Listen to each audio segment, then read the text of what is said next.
A comunidade Narrações Imersivas acaba de chegar. Torne-se membro e tenha acesso a todos os nossos livros, sem interrupções ou propagandas. E em formato de MP3, ouça diretamente da nossa plataforma no Hotmart. Por menos de uma Coca-Cola por mês, você assina nossa comunidade e apoia diretamente nosso trabalho. Não perca mais tempo e venha curtir mais uma forma de ouvir narrações imersivas. Link para assinar a comunidade na descrição ou no primeiro comentário fixado. Fique agora com mais um episódio imersivo.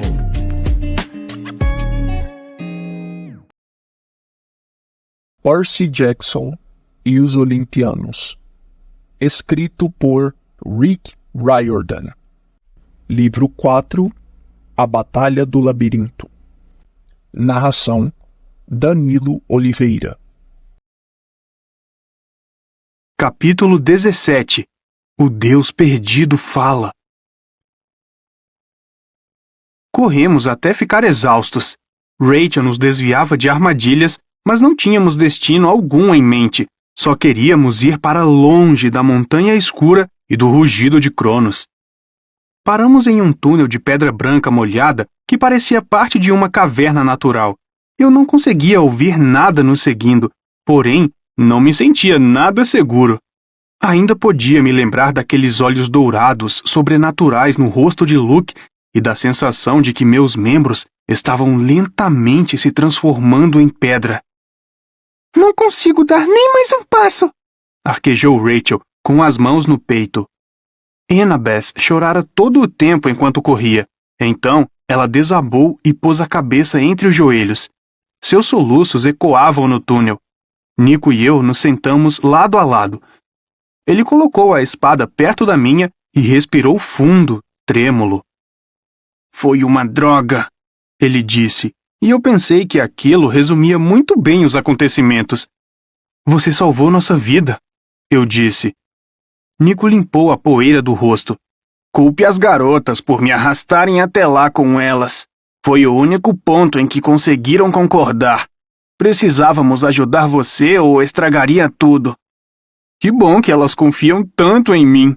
Varri a caverna com a luz de minha lanterna. A água pingava das estalactites como chuva em câmera lenta. Nico, você... se revelou. O que quer dizer? Aquela parede de rocha negra. Aquilo foi impressionante. Se antes Cronos não sabia quem você era, agora ele sabe. Um filho do mundo inferior. Nico franziu a testa. Grande coisa. Deixei para lá. Achei que ele só estivesse tentando esconder o quanto estava apavorado, e eu não podia culpá-lo por isso. Annabeth ergueu a cabeça. Seus olhos estavam vermelhos de chorar. O que havia de errado com Luke? O que fizeram com ele? Contei-lhe o que tinha visto no caixão, a forma como a última parte do espírito de Cronos entrara no corpo de Luke quando Ethan Nakamura prometeu servi-lo. Não, disse Annabeth. Isso não pode ser verdade. Ele não pode... Ele se entregou a Cronos, afirmei. Sinto muito, Annabeth, mas o Luke morreu. Não, ela teimou. Você viu quando Rachel o atingiu. Assenti, olhando Rachel com respeito. Você acertou o Senhor dos Titãs no olho com uma escova azul de plástico. Rachel pareceu envergonhada. Era a única coisa que eu tinha. Mas você viu, insistiu Annabeth. Quando o acertou, apenas por um segundo, ele ficou confuso. Voltou a ser ele mesmo. Então, talvez Cronos não estivesse completamente estabelecido no corpo ou algo assim, falei. Isso não quer dizer que Luke estava no controle. Você quer que ele seja mau, é isso? Gritou Annabeth. Você não o conhecia antes, Percy. Eu sim. O que há com você? Rebati. Por que continua a defendê-lo? Ei, vocês dois! Interveio Rachel. Parem com isso! Annabeth voltou-se para ela. Fique fora disso, mortal! Se não fosse você... O que quer que fosse dizer, sua voz falhou. Ela baixou a cabeça outra vez e voltou a soluçar, infeliz. Eu queria consolá-la, mas não sabia como. Ainda me sentia atordoado, como se a desaceleração do tempo provocada por Cronos tivesse afetado meu cérebro. Eu simplesmente não conseguia compreender o que vira. Cronos estava vivo, armado, e o fim do mundo, provavelmente, estava próximo. Precisamos seguir em frente, disse Nico. Ele enviará monstros em nossa captura. Ninguém estava em condições de correr, mas Nico tinha razão. Eu me levantei com esforço e ajudei Rachel a ficar de pé. Você se saiu bem lá atrás, eu lhe disse. Ela conseguiu me dirigir um pequeno sorriso. Bem, não queria que você morresse. Ela enrubesceu. Quer dizer, só porque, você sabe, você me deve favores demais. Como vou cobrá-los se você morrer? Ajoelhei-me ao lado de Annabeth. Ei, me desculpe. Precisamos ir. Eu sei, ela disse. Estou bem. Era óbvio que ela não estava bem, mas se levantou e começamos a vagar novamente pelo labirinto. De volta a Nova York, eu disse. Rachel, você pode... Fiquei paralisado. Alguns metros à nossa frente, o feixe de minha lanterna parou em um pedaço de tecido vermelho caído no chão. Era um gorro Rastafari, o que Grover sempre usava. Minhas mãos tremiam quando peguei o gorro. Parecia ter sido pisoteado por uma imensa bota enlameada. Depois de tudo que eu passara naquele dia, não conseguia tolerar a ideia de que algo pudesse ter acontecido também a Grover. Então percebi outro detalhe. O chão da caverna era macio e úmido por causa da água que pingava das estalactites. Havia pegadas grandes como as de Tyson e outras menores, cascos de bode, seguindo para a esquerda. Precisamos segui-los. Eles foram por ali. Deve ter sido recentemente, eu disse. E quanto ao acampamento meio-sangue? Perguntou Nico. Não temos tempo. Precisamos encontrá-los, concordou Annabeth. São nossos amigos. Ela pegou o gorro amassado de Grover e tomou a dianteira. Eu a segui, preparando-me para o pior. O túnel era traiçoeiro. Inclinava-se em ângulos estranhos e era escorregadio por causa da umidade. Metade do tempo escorregávamos e deslizávamos em vez de andar. Por fim, chegamos ao fim de uma rampa e então estávamos em uma caverna ampla com imensas colunas de estalagmites. No centro do salão corria um rio subterrâneo e Tyson estava sentado à margem, embalando Grover no colo. Os olhos de Grover estavam fechados. Ele não se mexia. Tyson! Gritei. Percy! Venha rápido! Corremos até ele.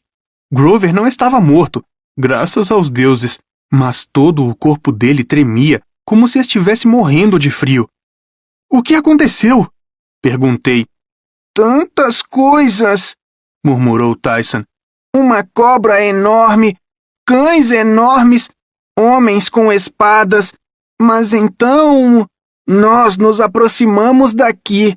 Grover estava nervoso. Ele correu. Quando chegamos neste salão, ele caiu. Assim.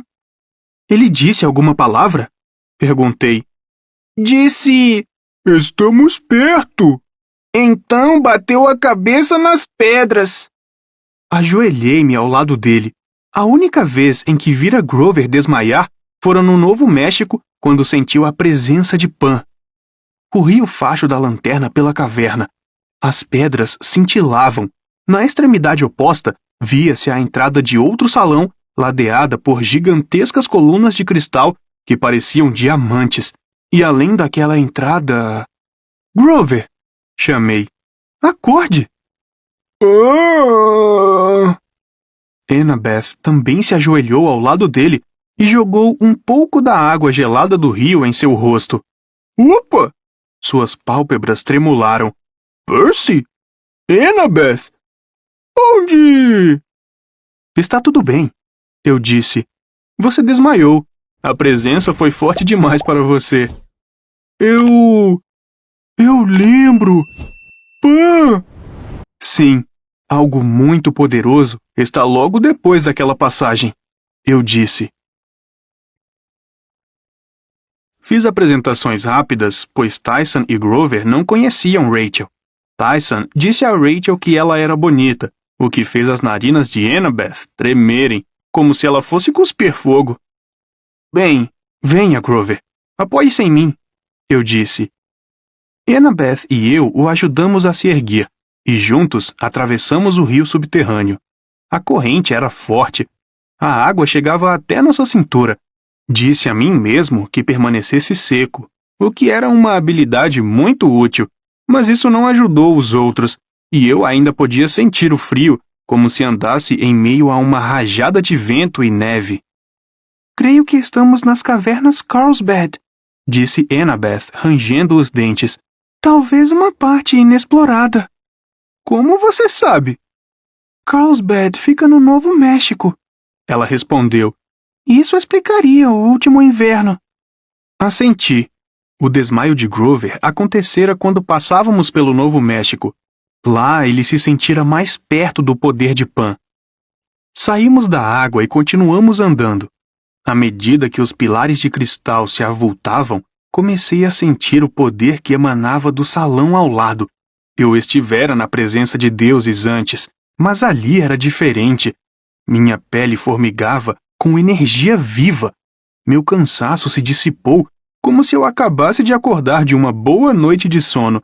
Eu podia sentir que estava ficando mais forte, como uma daquelas plantas nos vídeos em câmera lenta, e o aroma que vinha da caverna não era nada parecido com a umidade abafada do subterrâneo. Cheirava a árvores, a flores e a um dia quente de verão. Grover choramingava de excitação. Eu estava atônito demais para falar. Até mesmo Nico parecia sem palavras.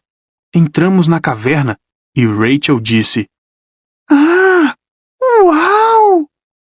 As paredes cintilavam com cristais, vermelhos, verdes e azuis. Naquela estranha luz cresciam lindas plantas, orquídeas gigantes, flores em formato de estrela, trepadeiras repletas de frutinhas laranja e púrpura que se insinuavam entre os cristais. O chão da caverna era coberto por um musgo verde e macio. O pé direito era mais alto do que o de uma catedral, faiscando como uma galáxia de estrelas. No centro do salão havia uma cama em estilo romano, de madeira dourada, no formato de um U, bem arredondado, cheia de almofadas de veludo. Alguns animais perambulavam em torno dela, mas eram animais que não deveriam estar vivos. Havia um dodô, um outro que parecia um cruzamento entre um lobo e um tigre, um imenso roedor, que poderia ser a mãe de todos os porquinhos da Índia, e, vagando atrás da cama, colhendo frutinhas com a tromba, via-se um mamute peludo. Deitado na cama estava um sátiro idoso. Ele observava nossa aproximação com olhos tão azuis quanto o céu. Seu cabelo encaracolado era branco, assim como a barba pontuda. Os chifres eram enormes, de um marrom lustroso, e curvos. Seria impossível para ele escondê-los debaixo de um chapéu como Grover fazia. De seu pescoço pendia um conjunto de flautas de bambu. Grover pôs-se de joelho diante da cama. Senhor Pan! O deus sorriu bondosamente, mas havia tristeza em seus olhos. Grover, meu querido e bravo sátiro, espero você há muito tempo. Eu me perdi, desculpou-se Grover. Pan riu. Era um som maravilhoso, como a primeira brisa da primavera enchendo toda a caverna de esperança. O lobo-tigre suspirou e descansou a cabeça no joelho do deus. O dodô bicou afetuosamente os cascos de Pan, fazendo um estranho som no fundo do bico. Eu podia jurar que ele estava assobiando It's a Small World. Ainda assim, Pan parecia cansado. Sua forma inteira tremeluzia, como se ele fosse feito de névoa. Percebi que meus outros amigos também estavam ajoelhados. Tinha uma expressão de assombro no rosto, então me ajoelhei. Você tem um Dodô que cantarola, eu disse estupidamente. Os olhos do Deus cintilaram. Sim, esta é a Dedê, minha pequena atriz. Dedê, o Dodô, pareceu ofendida. Ela bicou de leve o joelho de Pan e cantarolou algo que soou como uma marcha fúnebre. Este lugar é lindo, exclamou Annabeth. É melhor do que qualquer edifício já projetado. Fico feliz que goste daqui, querida, disse Pan. É um dos últimos lugares inexplorados que restam no mundo. Temo que meu reino lá em cima tenha acabado. Só restam pequenas reservas dele, pedaços minúsculos de vida. Este aqui vai se manter preservado um pouco mais. Meu senhor, por favor, precisa voltar comigo. Os anciãos nunca acreditarão. Vão ficar loucos de alegria. O senhor pode salvar o mundo selvagem, disse Grover. Pan pousou a mão na cabeça de Grover e desarrumou-lhe os cachos do cabelo. Você é tão jovem, Grover. Tão bom e sincero. Creio que escolhi bem. Escolheu? Perguntou Grover. Eu não consigo entender. A imagem de Pan tremulou, transformando-se momentaneamente em fumaça. O porquinho da Índia gigante correu para debaixo da cama com um guincho aterrorizado. O mamute peludo grunhiu, nervoso. Dedê enfiou a cabeça debaixo da asa. Então Pan reapareceu. Dormi por muitos éons, disse o Deus com sofrimento. Meus sonhos foram sombrios. Acordo de tempos em tempos, e a cada vez meu período desperto é menor. Agora estamos próximos do fim. O quê? Gritou Grover. Mas... não! O senhor está bem aqui! Meu querido sátiro, disse Pan, tentei dizer ao mundo há 2000 anos. Anunciei a Lycus, um sátiro muito parecido com você. Ele vivia em Éfeso e tentou espalhar a notícia. Os olhos de Annabeth se arregalaram. A velha história. Um marinheiro passando pela costa de Éfeso ouviu uma voz gritando da margem. Diga-lhes que o grande deus Pan está morto. Mas não era verdade, exclamou Grover.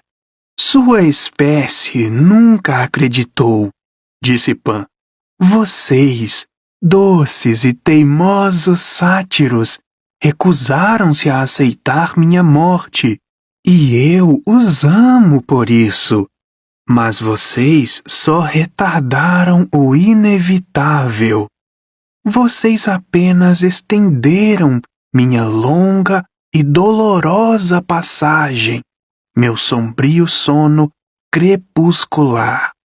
Ele precisa terminar. Não! A voz de Grover tremia.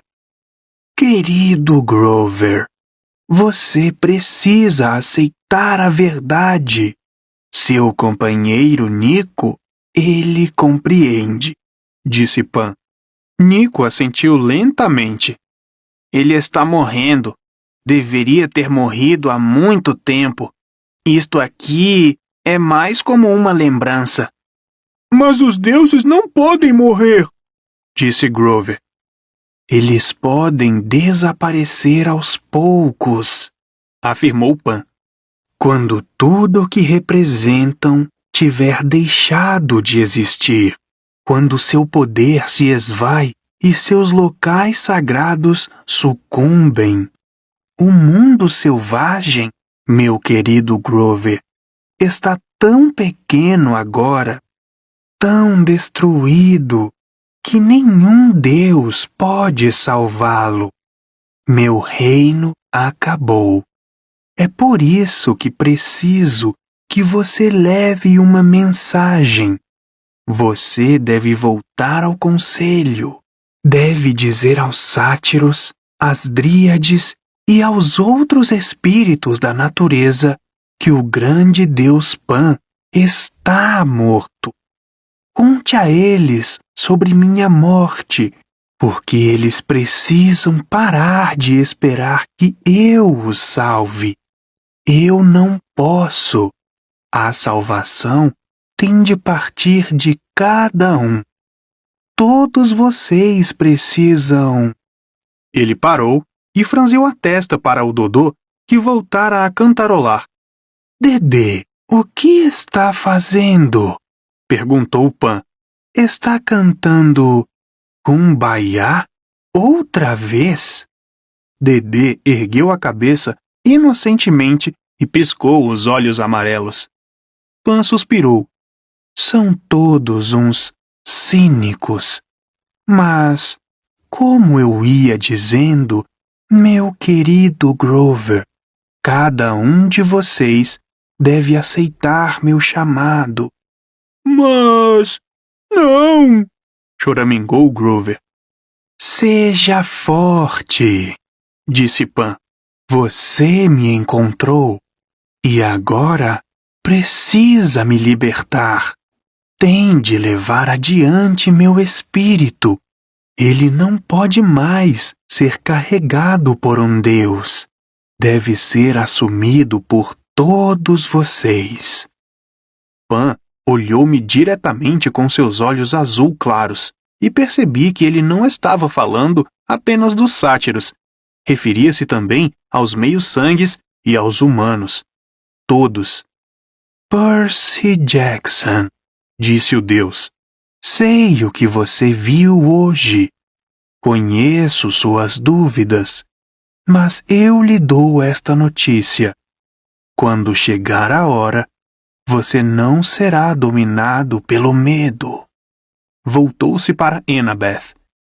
Filha de Atena, sua hora está chegando.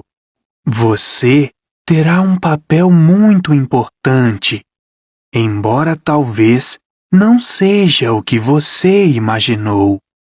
Então olhou para Tyson. Mestre Ciclope, não se desespere. Os heróis raramente correspondem às nossas expectativas. Mas você, Tyson, seu nome permanecerá vivo entre os ciclopes por gerações. E a senhorita Rachel Dare? Rachel encolheu-se quando ele disse o nome dela. Recuou, como se sentisse alguma culpa, mas Pan limitou-se a sorrir e ergueu a mão em uma bênção.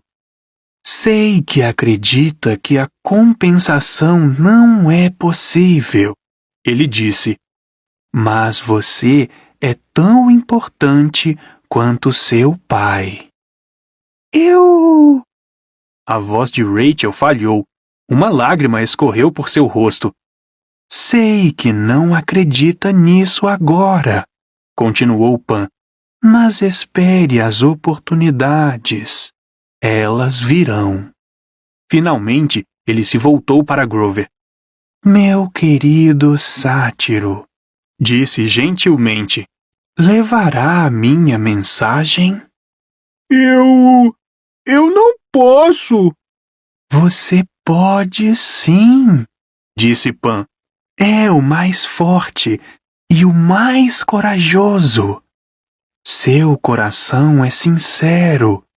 Você acreditou em mim mais do que qualquer outro, razão pela qual deve levar a mensagem e deve ser o primeiro a me libertar. Eu não quero. Eu sei, disse o deus, mas meu nome, Pan, originalmente queria dizer rústico. Sabia disso?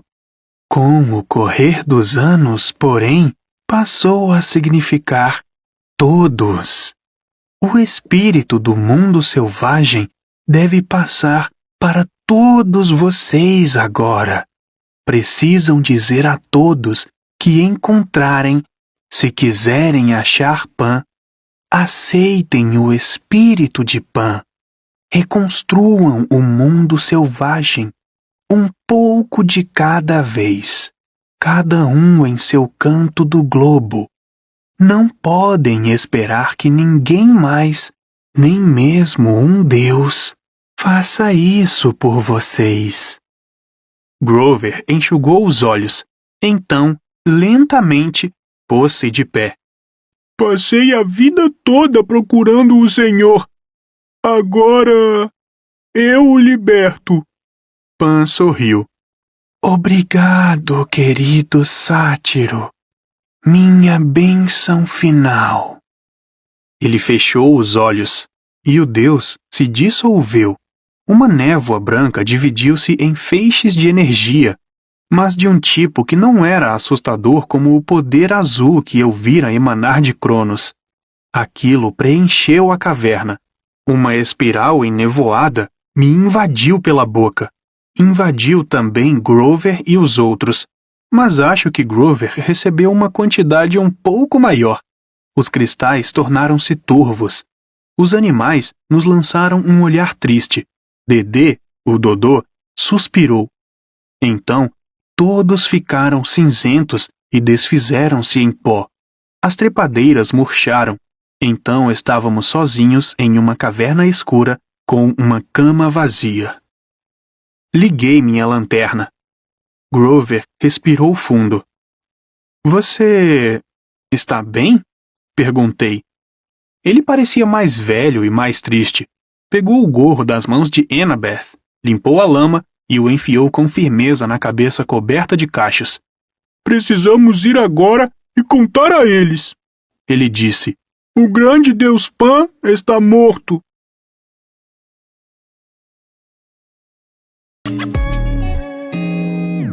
O canal Narrações Imersivas agradece por ter ouvido mais um episódio conosco.